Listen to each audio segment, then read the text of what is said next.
moon. It's so big and bright.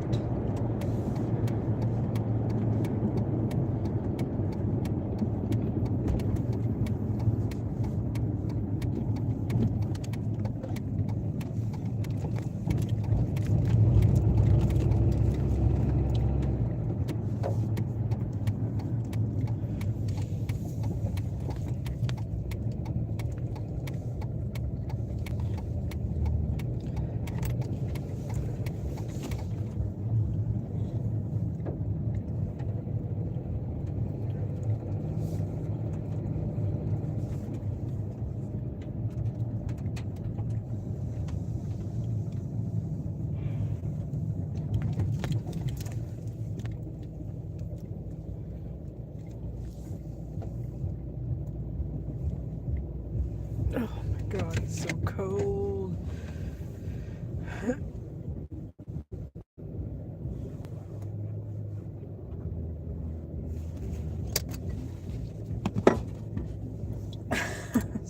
This Osiris listening to.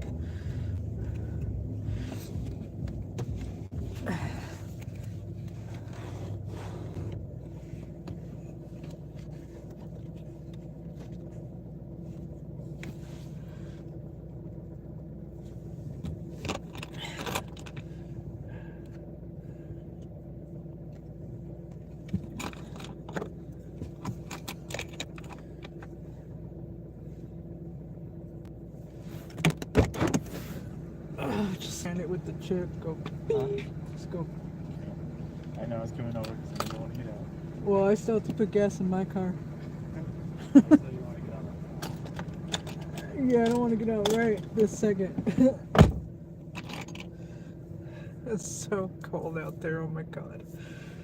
But I gotta put gas.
a Forest Preserve Ranger. When I was a new ranger working on a forest preserves in the middle of the Midwest in the great state of Illinois, there was one night that was different than most. Being a ranger, I have encountered coyotes, deer, raccoons, groundhogs, hawks, just about everything you could possibly imagine in nature. Each one of those animals came with a certain set of characteristics that I could understand and qualify. I have been studying these animals and learning their habits, where they live, how they breed, how they communicate. These are things that are all familiar to me. All of these animals I can recognize almost instantly. On this particular night, it was about 7:45 when my encounter occurred. Now, working for the Ranger Force, we usually end our shifts at about 5. But I'm someone who likes to work a little bit over, and I like watching the sun set on an open prairie ground. So, in my four-wheel Ranger vehicle, I set off. This vehicle is known to some as a side-by-side, and it is big enough for just about 2 people to sit in. I have all my equipment, radios, chainsaws, whatever I need for the job to do that, 4x4.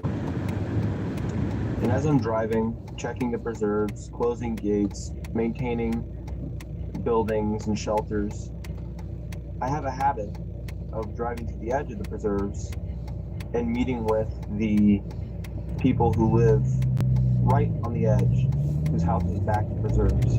A lot of them are older folks who have a lot of life experiences, and they just kind of want to get away. Well, there's one particular set of houses, about 4 to 5 houses long, in which we have a great relationship with the family. They'll call us out for trees that need to be cut down if they're leaning over their property to maintain paths, and sometimes if we have nothing to do, snowplow. Well, the house that I pulled up to usually is maintained and owned by an older couple who love nature and have been living there for about 10 to 15 years. I decided that I was going to stop by just to say hi. We have good conversations at least once a week. And you know, today was no different. I was ending my shift before a long weekend, so I decided to stop by. Usually, when I drive home, there's cars in the front, the house bustling with life. They maybe have their grandkids over and people in the backyard. But today was different. There was no one in the house. The cars were gone, the lights gone. I really didn't think too much of it because everybody's entitled to a good vacation. You know, I want one. So I just kind of kept on driving.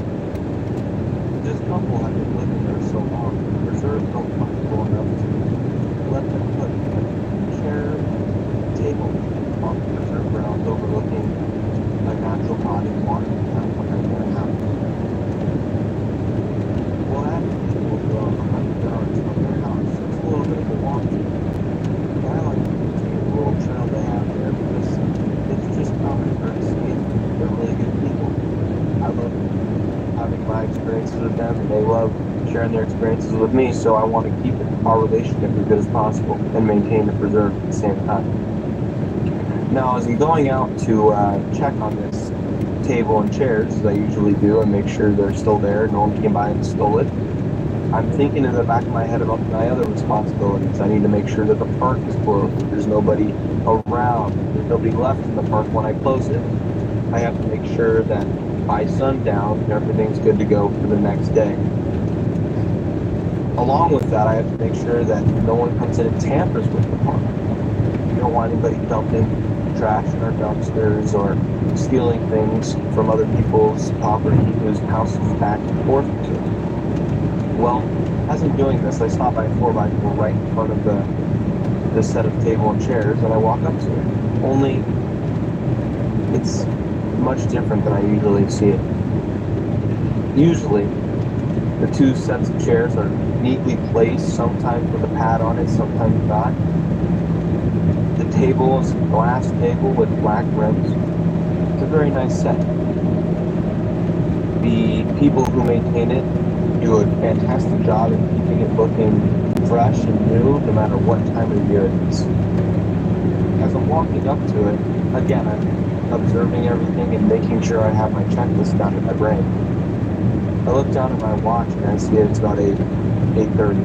It's starting to get dark. Now where I work, when it starts to get dark, it might take an hour or two during the summer.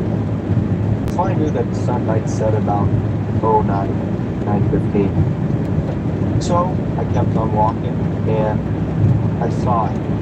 Again, it was way different than anything before. One of the chairs was missing, the other was turned over, and the glass table was shattered, with some of the metal bent.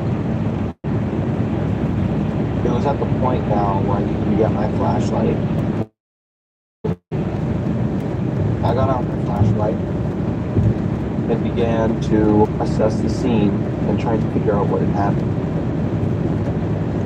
I soon then saw a chair leading down a path that I had not marked before. Not a path that was created by humans, what we would call an animal path, an animal track, where animals run over it so much and use it to get to the water, it creates a natural path.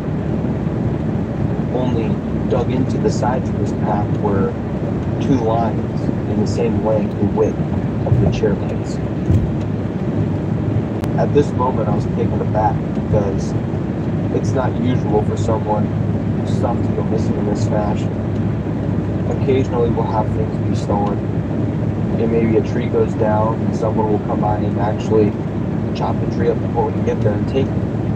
A lot of things can go missing on the preserves, but nothing usually ever gets dragged from the preserves. I've never seen anything be stolen from somebody's property and drugged in farther to the preserve. Usually just stolen. So this really intrigued me. So as I make sure that I set up the table, even though the glass is shattered, and I make sure that the chair's there, I again look back at the house, there's nobody there. So I start to follow the tracks of the chair. At this point, I'm about 25 yards from my 4x4, which has, again, all of my gear, all my means of communication. And I was the last person on staff, so I usually don't go too far from it in case I run into a pack of coyotes and I just kind of need to get out. That's for my own safety. Baby, I got your money. Hi.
The chair tracks getting lighter and lighter and lighter. Less stuff, less drag. The dirt that was being drugged up, beginning of the trail, the track, dark, pitch, sort. At the end of the tracks, it was dry, ice. So I knew that something had, or someone had drug the chair and then decided to lift it up. At this point, I'm probably about 50 yards away from my side-by-side 4x4. The chair tracks completely vanished, and I wondered what's wrong.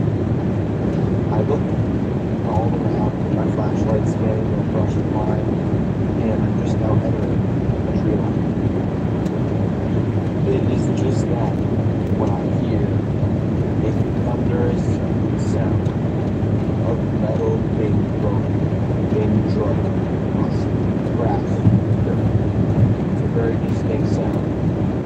When I bring trailers to the lakes and I am dragging the trailer, it's a very distinct sound. It sounds almost like someone scraping metal against the rock. Again, it's a very unnatural sounding sound. And this thunderous sound of metal being torn apart and broken, twisted, happened at the same time. And it was about another 25 yards in front of me. My job is to make sure the reserves are safe, make sure that everything's okay, make sure nobody gets lost or hurt or anything on the reserves. That's my job. As I followed this sound, I heard brush moving. In my head, I thought that this was either a group of people or maybe an animal who had gotten stuck in the chair.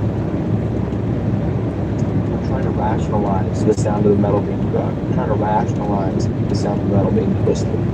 It's very unnatural. Very human-like sounds, something that we would make.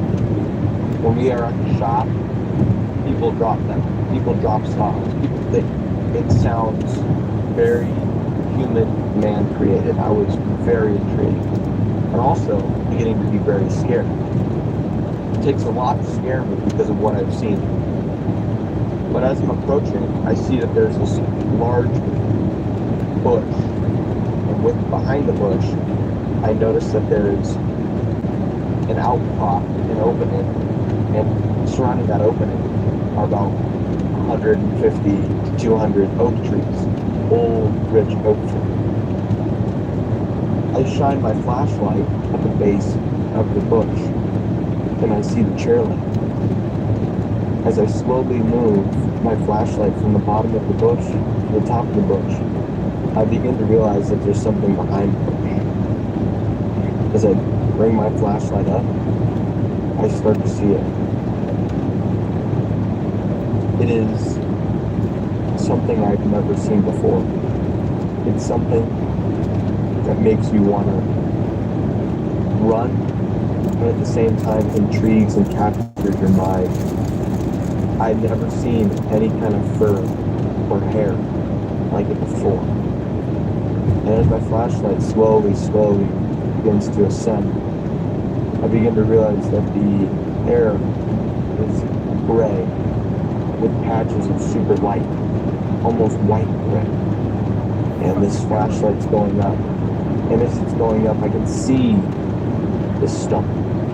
Very toned, but not like in the magazines when you have the guys that are absolutely shredded. It was toned as if you was lifting trees or you were doing hard work, labor your entire life. Very natural looking. My flashlight began to rise, and I was shocked to find that my flashlight was at my head height, and I was just beginning to see its chest. Its chest is massive, probably doubling mine. And I'm a 6 foot, fully grown man. As my flashlight begins to go up, the fur starts to fade, and this light brown, almost grayish skin begins to appear. And I see its face. It has a dark, brown, grayish, black worn mouth. Its hair is almost in the form of a very thick beard going all the way up to the top of its head. Its forehead is uncovered. The hair is gone and the skin is peeling through. And the skin looks worn. The skin looks old. I begin to move my flashlight back down to the face, and I realize this is not a coyote. This isn't even a bear. In those very moments, I said to myself, I'm looking at a Sasquatch. I could see that the brow was so pronounced. Its head wasn't completely looking up. I didn't get to look it directly in the eyes. But as I'm moving the light back down, my hand begins to shake. I begin to think of running. But that was probably the worst decision I could have made. So I decided to myself I would stay here until either it left me or I felt it was time for me to leave. And slowly began to lift its head up, revealing yellowish, red, almost orange eyes that were reflecting off of my flashlight. The pupils were gray, not completely white, again as if it were very old and worn. And staring at the fishing locked against its stare.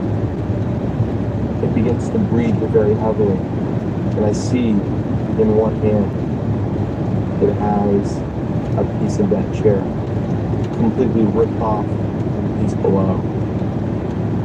I was just in complete shock, and I decided to stand my ground. There was no one else on duty. I had no one to radio, no one to call in, no one to call for backup. I was by myself. We probably had a stare-off for around 25 seconds. I decided it is now my time to leave, as I almost felt the air begin to be filled with agitation from it. I was becoming more and more scared, and in my opinion, in what I saw and felt, it began to become more risky. I decided to back away 25 yards and then turn and in a dead sprint ran to my 4x4. I jumped in, turned the keys, and drove. I don't know what to think. Next thing you know, I'm back at the shop. I turn off the car, put the keys in the top for them on the wall, and I just sit there and think for a couple minutes. I'm saying to myself, what did I see? Was that really a Sasquatch? I go home that night and go right to bed. I didn't even shower. I slept in my work clothes. I was so in shock. This isn't the first weird thing I've ever seen on a preserve. We get a lot of weird sightings if you work there long enough. But this is the first time I was within 50 yards of something this big. I woke up the next morning and began to realize that it was about 12 feet tall. I went into work and I talked to one of the oldest members we have on staff. And he said, when he was about my age, they were out in the same area. Before the houses were built, he saw a Sasquatch. But instead of having gray and almost white hair, they had stark, fine black hair. It was a powerful looking beast when he saw it. When he saw it, he was so afraid, he began to shiver and sprinted away immediately. His story and mine mirrored almost exactly what the animal looked like. Its arms were fine, a very natural looking chest in which there was a strong odor. The chest was very strong in its features, and it looked like a man gorilla's head. Only the gorilla's head had cheekbones that resembled humans, and a mouth that would almost make you think you'd speak. We shared stories.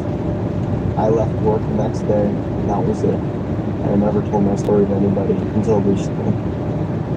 Again, I've seen a lot of weird stuff on the preserves, but I haven't seen anything. Now, all I can hear when I go out there later are taps and clicks, whistles, and maybe the occasional knock. I do not tread anywhere near those waters or anywhere near those sounds when I hear them. I simply respect and move on. That is my story of my encounter with the Sasquatch. That is my story of Bigfoot.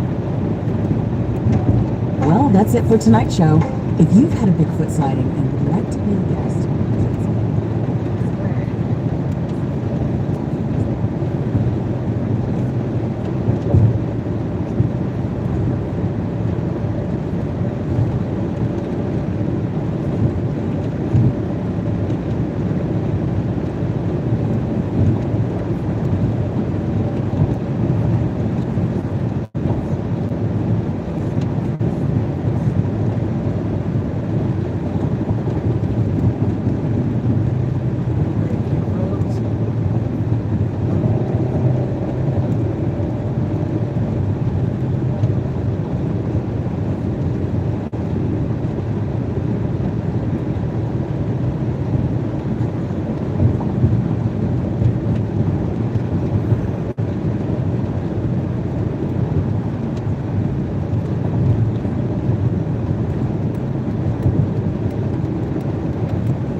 Sighting.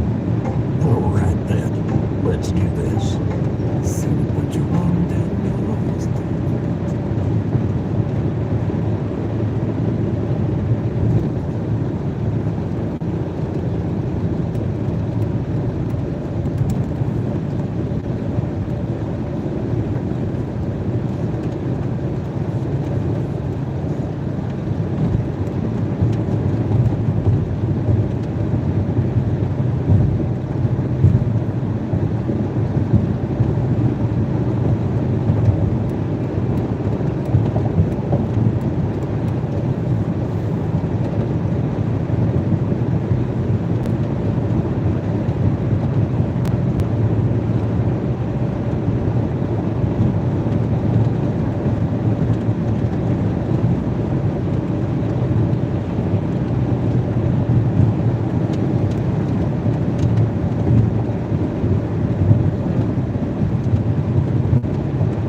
Memorial Day night, just a little over a year ago.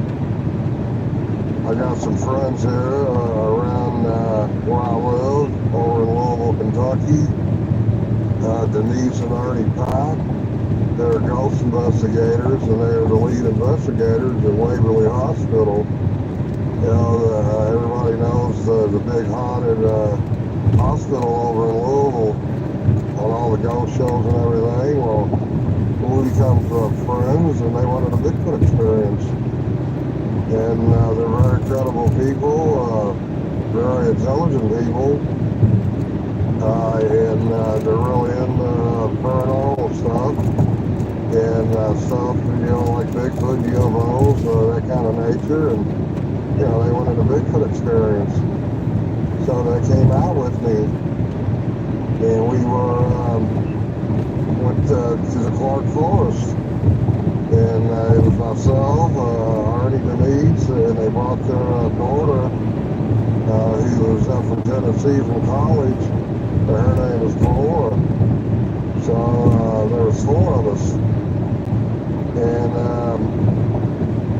we went to an area, and it was kind of raining. A thunderstorm was moving over us. We were hanging out, dodging rain, and finally started clearing up a little. And it was enough to get out and see what was going on. So I was getting ready to go to Washington. I had plans on moving up there, up in the Cascades, up by Canada. And I didn't move, but I have come back since. It didn't work out. And I got a way of, everybody's got their method of trying to get action. But when it comes to me, I simply ask them to do stuff. I talk to them just like I do people. I call them the horse people. I believe they are people, and they're highly intelligent, very big, very strong, and a lot of times I ask them to do stuff and they do it. And you probably are wondering, well, what do you ask them? I ask them to scream, a tree knock, give us some vocals, stuff like that. Yeah, it doesn't work every time, but usually it does, especially when I have my campouts. And I got a lot of witnesses who can verify that I can do this. It's all about heart. I've tried to tell people it's all about heart. I don't use gadgets. I don't have guns. I don't use games. And I have really got on a high level with these beings. And yes, I can ask them to do stuff. So on this night, I asked them I said, hey, look, I'm going to Washington. I don't know if I'll ever be back here again. I go, can you really put on a show tonight for us? Make the forest come alive, man. I want it loud out here. And there's one out there I call Big Red. He's really big with red eyes. And I said, hey, Big Red, to do something big tonight. I said, wake this forest up. So within 30 seconds, to the left of us on the other side of the road, you started hearing 7 trees breaking, crashing. It sounded like warfare going on over there. 7 trees, one after another. It was amazing what was going on. And this is almost frightening, man, bone chilling. You can see the trees getting shook as they were being cracked down. And everybody just standing there, man.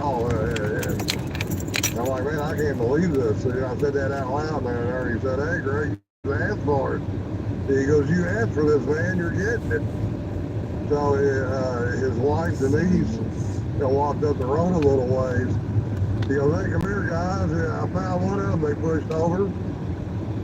So we all go up there. This is 50 feet from where we're at. There's a little picnic table and a fire pit, and a little pull off there. No big area or nothing, just enough for like one car. And that's where we was at. And 50 feet up the road there, that's where this tree was at. And it was a 2.5 foot good old Indiana red oak, 2.5 foot in diameter. And it was pushed over, going over the road, and the root ball was sticking out of the ground. That's how much power these beings got to do this. But it wasn't all the way over the road. It was at an angle going up, where like in the middle of the road, I could reach my hand up and touch it.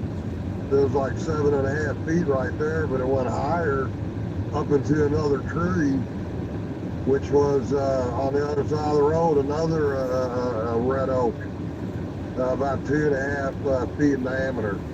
And it was laying up on a Hey, branch. how are you?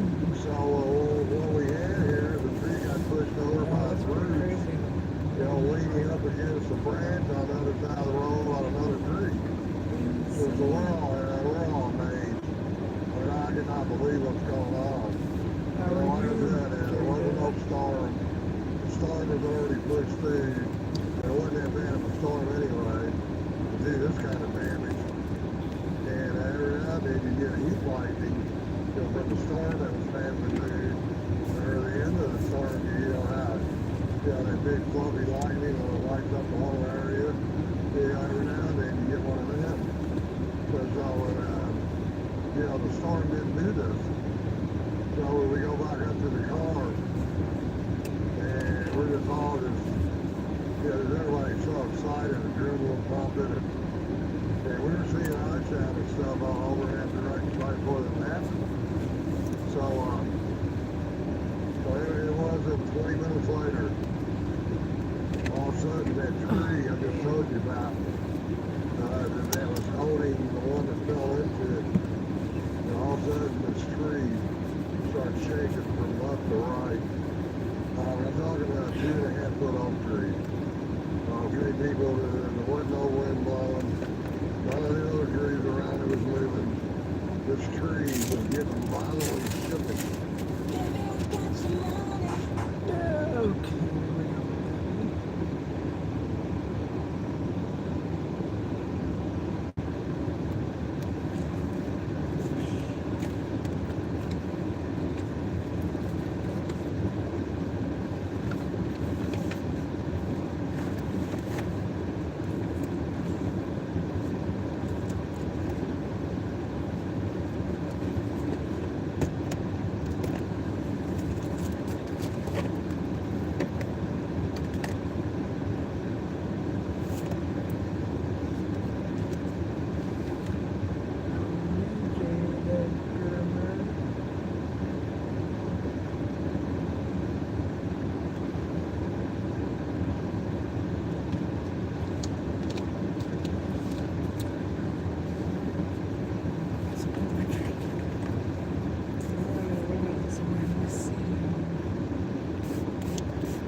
Trying to get that moon.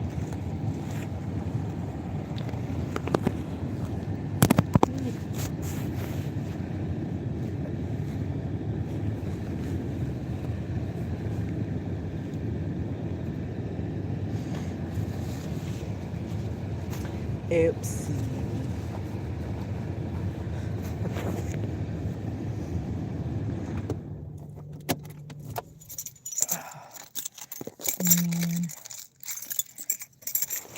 Hold up.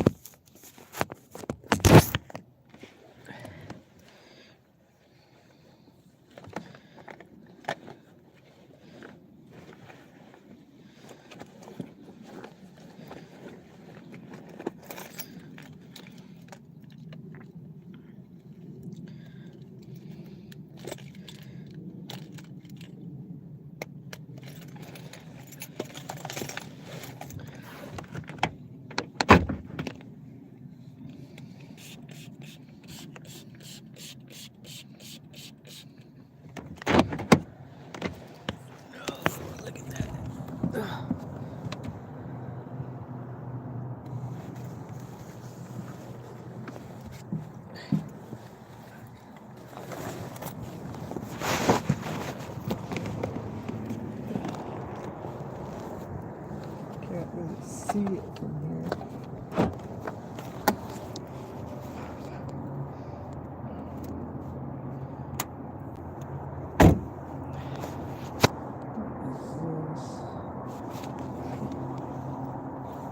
trying to get the moon. It's like hiding.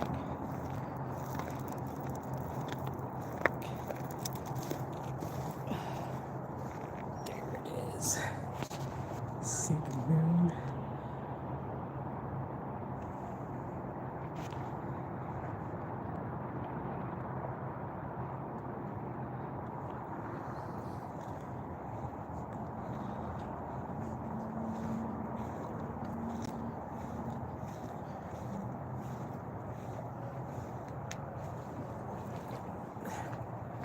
Look at it, it's cool. So explain how there's cloud around the moon if it's miles away.